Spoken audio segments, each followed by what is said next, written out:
நாடும் வீடும் உருப்பட மது ஒழிப்பு ஒன்றே தீர்வு என்று தற்போது பொதுமக்கள் சொல்ல ஆரம்பித்து விட்டார்கள். தற்போது சத்தியம் டிவியின் பிக் ஃபோக்கஸ் சிறப்பு நேரலையில் தமிழ்நாடு வெல்ல கைகோர்ப்போம் என்ற இயக்கத்தை சத்தியம் டிவி முன்னெடுத்து வருகிறது. எனவே தமிழ்நாடு வெல்ல கைகோர்ப்போம் என்ற வகையிலே தற்போது நாம் பார்த்து கொண்டிருக்கிறோம். இந்த மது ஒழிப்பு, மது தொடர்பான விஷயங்கள் குறித்து பல விஷயங்களை பேசிவிட்டோம். ஆனால் இந்த மதுவின் பின்னால் எவ்வளவு பெரிய பொருளாதாரம் ஒளிந்திருக்கிறது, மதுவுக்கு செலவிடும் தொகையை வைத்தால் எவ்வளவு தொகை வரும் என்பது உங்கள் பலருக்கு தெரிந்திருக்க வாய்ப்பில்லை. அதை மிக தெளிவாக நாங்கள் தற்போது விளக்க இருக்கிறோம். தற்போது அந்த வரைகளை வர இருக்க அந்த வரைகளை பார்ப்போம். பார்க்கும்போதே தெரியும் நீங்கள் எவ்வளவு செலவு செய்கிறீர்கள். ஒவ்வொருவரும் மது குடிக்கும் ஒவ்வொருவரும் எவ்வளவு ரூபாய் இழந்து கொண்டிருக்கிறோம். அதாவது ஒரு நாளைக்கு குறைந்தபட்சம் ஒரு குவார்ட்டர் என்று கூறுகிறார் அல்லவா, அதில் 150 ரூபாய் என்றே வைத்துக் கொள்ளுங்கள்.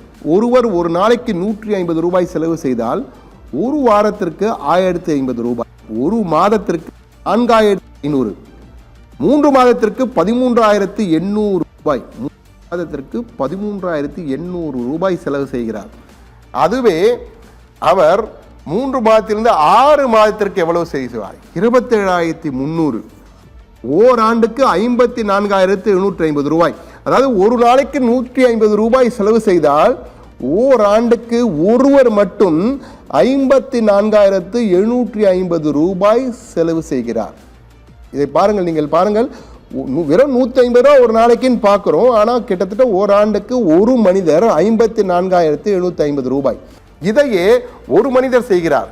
இதையே பலர் செய்தால் என்ன நடக்கும்? அடுத்த வரைகளை பாருங்கள், அது உங்களுக்கான பதிலை கொடுக்கும். அடுத்த வரைகளை பார்த்தாலே அந்த பதில் வந்துவிடும்.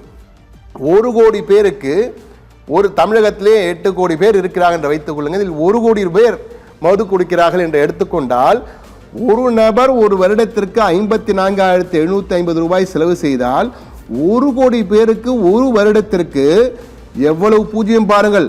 547500000000 என்று சொல்லிக் கொண்டே கொண்டிருக்கிறது.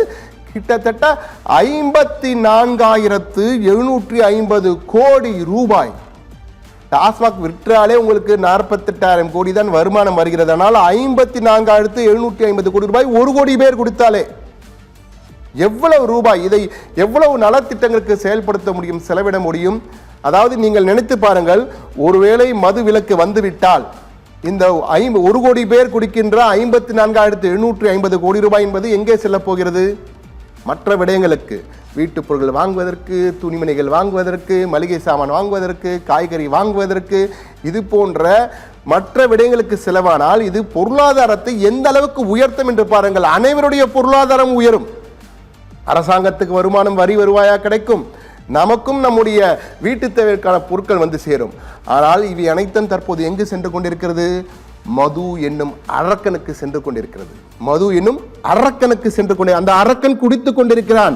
54750 கோடி ரூபாய் ஆண்டுதோறும் அந்த அரக்கன் 1 கோடி பேரிடம் உறிந்து எடுத்துக் கொண்டிருக்கிறான். அந்த குடும்பங்களின் வாழ்க்கையை அழித்துக் கொண்டிருக்கிறான்.